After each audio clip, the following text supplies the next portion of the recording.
So here we are, Martin. How you doing? Good to see you, dude. Yeah, it's decent. Bought your brand new Lamborghini SVJ. Absolutely. This thing looks sick. I've not had it long. I've only had it about 6 weeks now, as you know, and absolutely loving it. Absolutely brilliant. Mate, it looks incredible. So you done what, 1,500 miles? Yeah, something like that? 1,500 miles, so it's fresh out. Just settling it in, really. And yeah, what can I say? I've already had Topaz fully sat in PPF. Yes, it's all been PPF'd. And the colour as well. Interesting choice, but I know you like to go a little bit different. So yeah, it's funny choice. actually, because I went to the factory to spec it with in mind I was going to go green like the Hurricane, and I quite like the launch colour green with the matte, but I don't know, I got there and I thought if I have a green car, I got a green car last time, my Murcielago was yellow, so it's quite nice to go back to the yellow again, but then a few people have got yellow, like no, it looks really nice, and the thing is as well, now the sun's come out as well, it really pops as well. Yeah, it almost changes colour in different light. It's crazy, and that's why I wanted to go satin PPF, because you still get a bit of it through, whereas if you go completely matte, it doesn't do that. But it just changes. If it's in the garage, it looks different. It's out in the sun, it even pops even more. So you can really see it. Yeah, it looks cool. I really like it. And then before this, you had a Huracan. Yeah. And then before that, you had a Murcielago, and then you had some crazy stuff before that as well. So you're a bit of a Lambo guy. You kind of locked into Lambo at this stage. Yeah, no, I mean, I am out and out Lambo, and I think always my kind of highest or top end car will be a Lambo, definitely. But I quite fancy maybe in the next few years getting a few little cars and having a play. But definitely the V12, so the Aventador SVJ, it's the flagship model, and I've always wanted the flagship model. So you know, it was nice to get into an SVJ actually, definitely. Yeah. So just talking around some of the options before we get in, we're going to go for a drive. But let's just walk around and just talk through some of the options that you went for. Obviously the colour, that was what, 10 grand option? Or, yeah 10 grand option. Tenerife out the factory. I had carbon on the engine bays, the vents. I nearly went carbon on the wing mirrors, but it didn't quite work. So when you're speccing it, obviously they can change it in front of you, but it just looked like it was kind of bolted on, whereas the black worked in contrast well with the yellow. I got black side skirts, went for the black wheels, red calipers, these are upgraded wheels, carbon vents, carbon splitter, loads of stuff, man. I mean, you go crazy when you're speccing one of these. You ticked a lot of boxes, yeah? Definitely. Yeah, well, mate, honestly, the more I look at it, the more I just think you've specced it perfectly, and the colour looks so good. Colour interior, so obviously it's yellow exterior. I've got the red accents throughout the interior with the stitching and stuff, and I wanted to kind of tie it in. So I've got the red calipers on the outside just to kind of match it up. And I don't know if you noticed, but on the door sills, it normally just says Aventador, but I had them custom this to light up in the same colour red. Oh, nice. So at night time it really glows up, really pops. Yeah. It's wicked, and it all matches in with. And then you've brought it through, and you've got all the detailing and the stitching. It looks so cool. Carbon mats. I had the carbon race bucket seats, which I sat in the factory for about 4 seconds and said, yeah, I'll have them. Yeah. They're super stiff. Yeah, they look cool. They hug you in.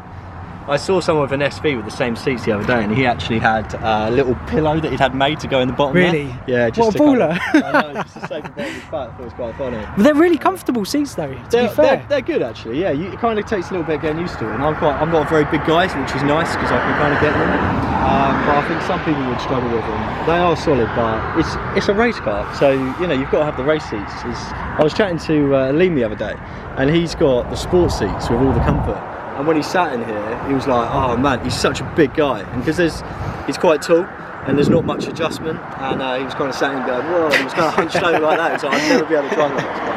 It's cool, it's cool. And then the configuration with the pedals, are these slightly offset as well? Yeah, they Which are. a lot of people always, it's a bit weird, isn't it, when you first get in and it's slightly set over to the right because of the centre console and the way the car's all set up. And they sit quite close together as well. Yeah. And there's that weird kind of utilitarian piece of metal that they've kind of which doesn't really do anything. It's quite handy to rest your foot on as well. It's so small though, isn't it? I love the fact that you get the carbon monocoque coming through as well, because obviously there's no, well, I had these floor mats in carbon, but they're a solid mat, but there's no door cards or any kind of any sound deadening. You know, you don't get kind of anything comfort wise on the doors or anything, but it's lightweight, so that's what this was. Yeah. I bumped into you in Goodwood this year, and you were hanging around the SVJ that was there. and I don't think you could really be prized away from it. I was just so excited. I've waited 2 years for the car, and then obviously I have seen some here and there. There was one at Goodwood, and it's just nice just to look over, see the details and stuff, and just makes you more. You kind of, I know it sounds crazy, but you kind of forget you've ordered the car, and then when you see one, you're like, yes. So how long was it from actually going in, placing the order, to actually getting it? About 2 years. 2 years. Yeah, it was due in May, but typical Italians, it was delayed quite a while, so I didn't get it till about August time. 2 years must have been the longest wait as well. It must have felt painfully long. Absolutely, absolutely. The worst bit was I sold a couple of cars in April, knowing this was coming in May, and then it didn't come, and I was like, no, I've missed like the start of the supercar season. I haven't got a supercar, but actually, I got to roll in some sick cars, and I went out with a load of mates, and it was quite nice to be passenger for a bit as well. Yeah. Just a bit different, really. So we're going to jump in. And actually, one thing we haven't talked about is the exhaust system. Yeah. This is quite a big thing actually. How have we overlooked this? So I'll just spin the camera back round. So Martin's had a Brooke Racing Exhaust. Have I said that right? It's a Brooke Racing Exhaust. So this thing not only is a V12, I think it's fair to say this is probably the loudest Aventador SVJ possibly in the world right now. You reckon? I've heard there's only a few people that make the exhaust. I've heard all of them. This is the loudest by far. It's just a straight through cross pipe at the back. It's made of Iconal, so they use a thinner tubing. It's a much more kind of crisp tone. You get like a high pitch kind of whine. You get the V12 raw down low. It sounds amazing. I'm so glad I did it. And hats off to the guy at Brooks. They were brilliant. Really good. They had it fitted in a matter of hours. The team down there. Really, as quick as that? Wow. So what we're going to be doing is we're going to jump into this and we're going to take it on a tunnel run, and this is the first time that you've actually gone through a tunnel with the new exhaust system. So we're going to see what this thing sounds like. He's already started up quickly, so I've already heard what it sounds like on idle, but we're going to go for a drive now. I've just parked up around the corner and we're going to experience what this I mean, I've been in one already, but I mean this is I think next level with that exhaust system on. Cool. Right, we're in. Let's do this. Let's roll. Ready for action. Oh. It's like a computer game. It is. It's just fun. Well, it's like a fighter jet, isn't it? Yeah.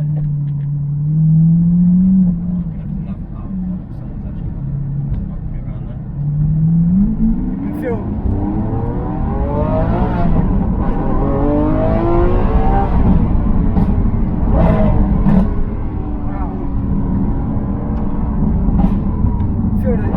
Skipping across when you put a full lock on. Yeah, it's cold tyres as well. You often get that with the wide tyres.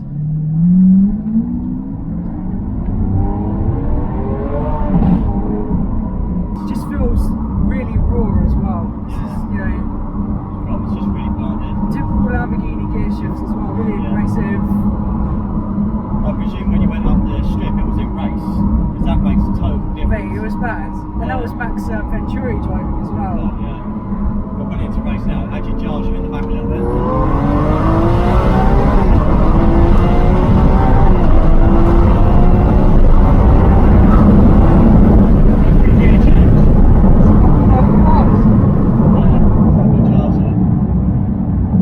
Even if you're at speed, you drop it down just a little bit.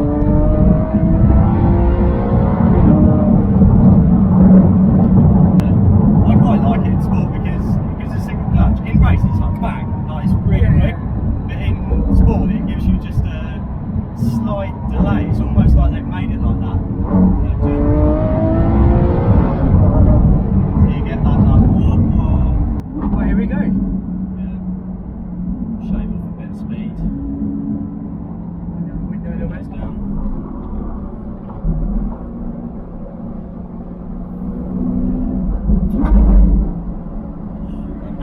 Every time. So good. So satisfying, isn't it? Yeah. It's like playing a musical instrument. Yeah, it's there at your disposal.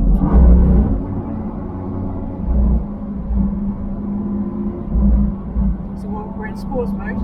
We're in sport, yeah, which just slightly more aggressive, courses, savage. Changes all the dynamics, gear change, front response, steering, suspension. Would change the exhaust note before I put a straight pipe on it. Right, let's do this. Cheers.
still on. Oh! You must be pleased with that. Yeah. They've done a good job then. That sounds incredible. Wow. What a car. That's so cool as well. Doing that so soon after doing it. I know. Most people would sit on it for a little while, but you've gone out and done it straight away. 6 weeks, it needed it, that 100% needed it. When my Hurricane was technically the loudest in the UK, Was it? people knew me because I had a loud Hurricane. It sounds great at both ends of the band. Yeah. The lower revs, it's got this deep growl. You can hear it almost now, even at 3000. And then when you go through 5 towards it, red lines at 9, it's just screaming. It's crazy. It's crazy. Wow. The V12s are quite a high revving engine, so they just really open up. Often if you're driving along with someone and you're just kind of cruising, and they think, oh, it must be at the end of the gear change, and you're only sat about 3 or 4, and then it just... And the power's there all the way through the band as well. It doesn't, it's just relentless, isn't it? It's just there all the way through. Thanks, Martin. No worries, man. Really appreciate it. Really kind of, what a car. Thanks guys for watching. As always, I need to get used to saying this because in all my other videos I don't say this.